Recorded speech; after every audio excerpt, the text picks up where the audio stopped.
विरोधी पथकाचे पोलीस हवालदार अमोल देसाई यांना माहिती मिळाली होती की खारेगाव टोल नाक्याजवळ काही इसम हे चरस हा अंमली पदार्थ विक्रीसाठी येणार आहे। त्या अनुषंगानं अंमली पदार्थ विरोधी पथकाचे पोलीस निरीक्षक जनार्दन सोनवणे, सहाय्यक पोलीस निरीक्षक सोमनाथ पाटील आणि त्यांच्या टीमने एसीपी विनय घोरपडे यांच्या मार्गदर्शनामध्ये सापळा कारवाई आयोजित केली, ज्यामध्ये फिरोज खान राहणार अंकलेश्वर गुजरात याला ताब्यात घेण्यात आलं। त्याच्याकडून एकूण 3 किलो चरस आणि 12,000 ट्रॅमाडॉल मेडिसिनल टॅबलेट असा एकूण मुद्देमाल जप्त करण्यात आला, ज्याची किंमत अंदाजे 3 कोटी रुपये आहे।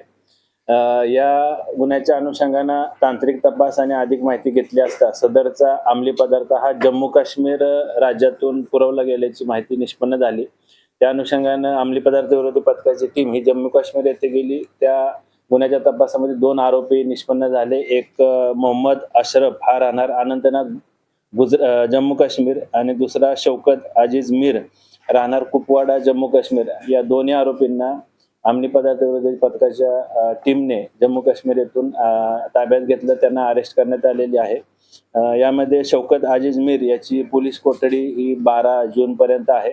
त्याचबरोबर फिरोज खान मुख्य जो आरोपी आहे त्याची देखील सध्या न्यायालयीन कोठडी आहे, त्याला आम्ही पुन्हा पोलीस कोठडीमध्ये घेऊन अधिक तपास करीत आहोत।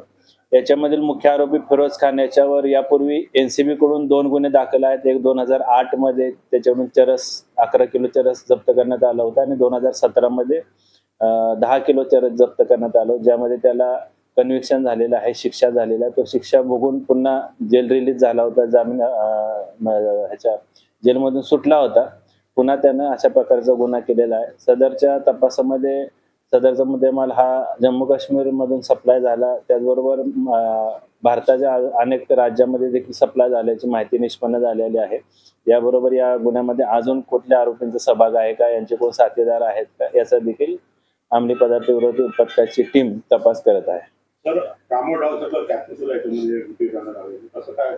ट्रॅमाडॉल मेडिसिनल टॅबलेट हे एकूण 12,000 क्वांटिटी त्याची जप्त करण्यात आलेली आहे, ज्याचं मादक पदार्थ म्हणून किंवा मादक पदार्थ नशा करण्यासाठी याचा वापर करण्यात येतो।